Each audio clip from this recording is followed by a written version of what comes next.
Selamünaleyküm. Herkesin günü hayrola. Hatice ile Dikişe Dair hoş geldiniz. Bugün sizlerle birlikte runner dikimini göstermeye çalışacağım. Çalışmamıza geçmeden önce kanalıma ücretsiz bir şekilde abone olup yandaki zili de aktif hale getirirseniz yüklediğim tüm videolardan haberdar olabilirsiniz. Ayrıca bizi Instagram'dan Hatice ile hesabından da takip edebilirsiniz. Oradan da isteklerinizi ulaştırabilirsiniz. Elimizden geldiği kadar yardımcı olmaya çalışıyoruz. Bugünkü runner'ımızı pikoyla kenarlarını süsledim. Yani baskı dikişi yerine piko yaptım. Uç kısımlarına da fiyonk diktim. Runner'ın ölçüsünü bugün biraz küçük tuttum ama istediğiniz şekilde runner ölçüsünü alabilirsiniz.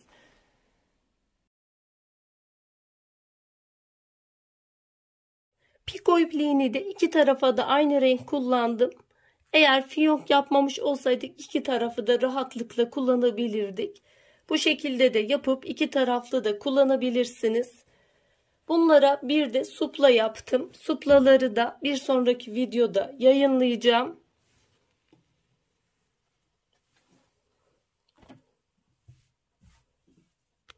Kumaş olarak ne alabiliriz diye genellikle sorular soruluyor. Kumaş olarak istediğiniz leke tutmaz kumaşları kullanabilirsiniz. Benimkiler özel olarak alınmamış, elimde kalmış parça kumaşları değerlendirdim. Dak kumaşları tercih edebilirsiniz. İstediğiniz tarzda linen kumaşları, zefir kumaşları, ya elinizde leke tutmaz, dersiz kumaşları, istediğiniz kumaşı kullanabilirsiniz. Genellikle ölçüleri de çok soruluyor. Ölçülerini ben mesela burada biraz standartların dışında, yani standartı yok aslında. Masanıza göre de hareket ediyorsunuz. İstediğim şekilde arzunuza, isteğinize de göre de hareket ediyorsunuz. Eğer masanızdan enden sarkıtmak isterseniz elinden 50 santim fazla kumaş almanız gerekiyor. Her iki taraftan 20 santim, 25 santim olarak sarkacaktır. Boyundan da keza aynı şekilde. Boyundan sarkıtmak isterseniz masanızın, oradan da yine 50 santim fazla kumaş almanız gerekiyor.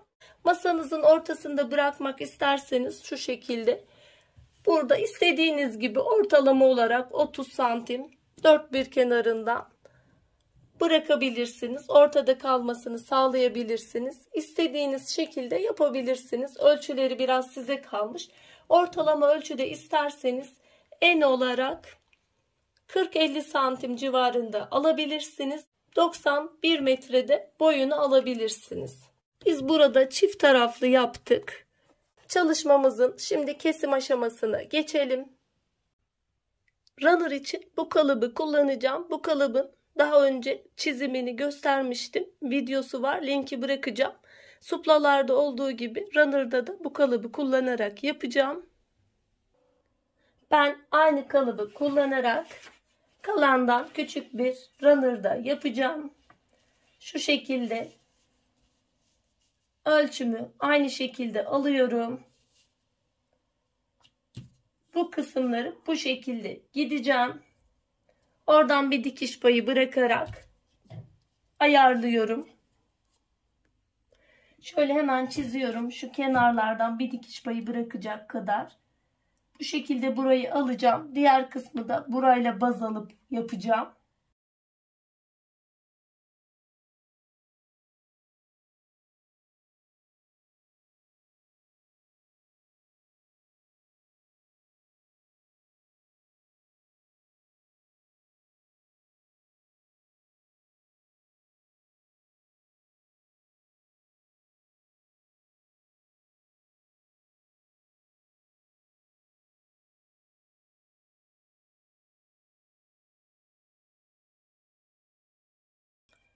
İki kenarında net bir şekilde ölçü olması için şu şekilde burayı da buraya getirip net bir ölçü elde ediyorum.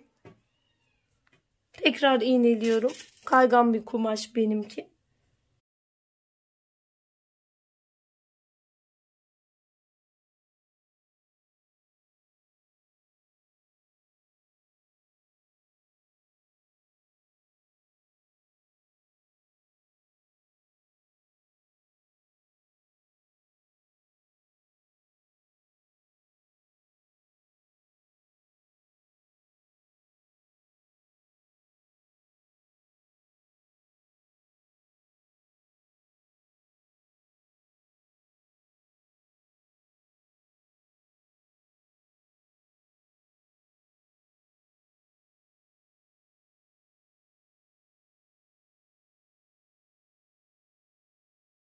Dikim işlemlerini geçiyoruz. Kumaşımız 2 kat olduğunu ifade ettim. Kumaşımız 2 kat, düz kısımlar iç kısımda, temiz yüzler iç kısımda. Bu şekilde kesim yaptığımız zaman direkt dikimi kolaylıkla yapacağız. Birinci aşama dikişimizde şu kadar bir kısım bırakıp bunun diğer kalan kısmını dikiyoruz. Döndürmek için bu kadar bir kısım bırakıyoruz. Şöyle runner'ımızın da orta düz kısmından başlıyorum.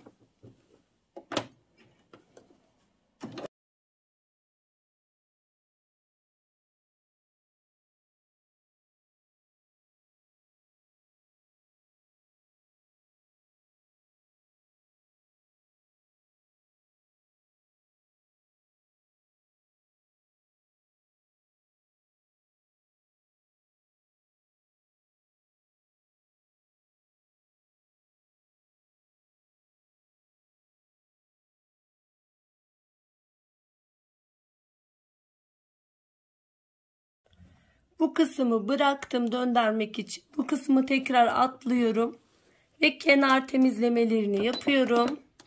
Zikzak ayarıyla. Döndürdükten sonra şu dikişleri ütüde açacağız. Ütüleyeceğiz. Ve üstüne ben küçük bir piko uygulayacağım. Baskı dikişi de uygulayabilirsiniz. Ütüyle açtırdıktan, düzelttikten sonra şimdi kenarlarına hem bu açıklık kısmı kapatacağız hem de kenarlarına baskı dikişi yerine piko uygulayacağız. Pikosu için istediğimiz deseni, kendi makinemizde olan istediğimiz deseni seçebiliriz. Ben şöyle deneme yaptım. Şunu yapacağım. Şu üstteki yuvarlak olanı yapacağım. İstediğiniz şekilde seçebilirsiniz. Başka çalışmalarda diğerlerini de kullanacağım. Runner'ımızın orta kısmından başlıyorum. Şöyle bir makine ayağıyla, eğer kumaşınız tek kat ise altına mutlaka tela ya da kağıt koyun. Çünkü tek kat kumaşlarda piko büzülecektir. Güzel bir sonuç elde edemezsiniz. 2 kat kumaşlarda gerek kalmıyor. Çünkü tok kumaşlar oluyor. O yüzden pikoda sorun olmuyor. Burada mesela benim kartelamda istediğim numarayı seçtim.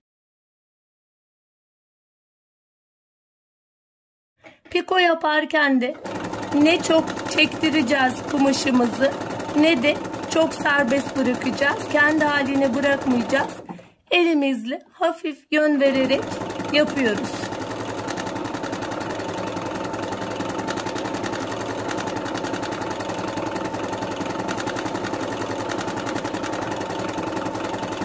Piko ağır işliyor.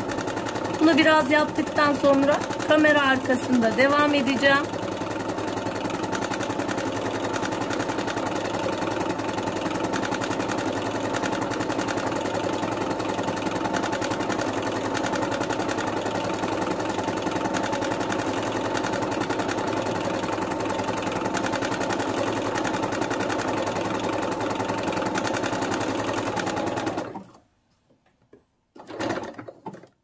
İğnemize takılı kalsın.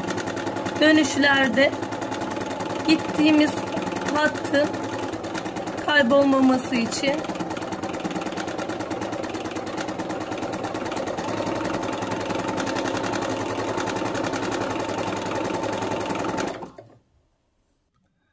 Pikomuz şu şekilde ilerliyor. Ben bunun bütün devresini döneceğim.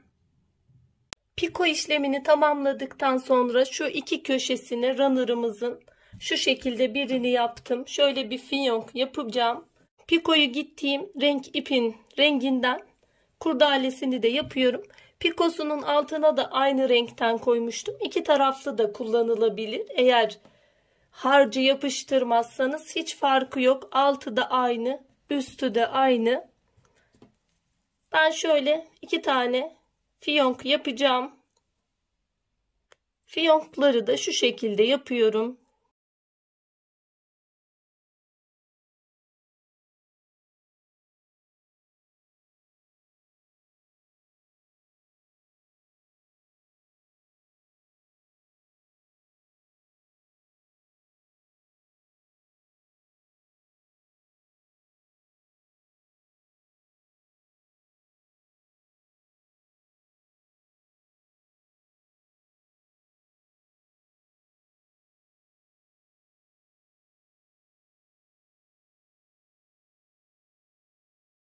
Eğer siz arzu ederseniz şu köşelerine de yapabilirsiniz. Bu şekilde de bırakabilirsiniz. Ben tek uç kısımlarına yapacağım. Böylelikle çalışmamızı bitirdik. Bugünkü runner'ımızın ölçüsünü biraz daha küçük tuttum. Biraz farklı olsun istedim. Hem kumaşım da bu kadar yetiyordu. Genelde elimdeki kumaşları değerlendiriyorum. Sesimden dolayı da kusura bakmayın. Biraz rahatsızım. Umarım faydalı bir çalışma olmuştur. Yapmak isteyen, denemek isteyen arkadaşlara kolaylıklar diliyorum. Allah'a emanet olun. Hoşça kalın. Sağlıcakla kalın.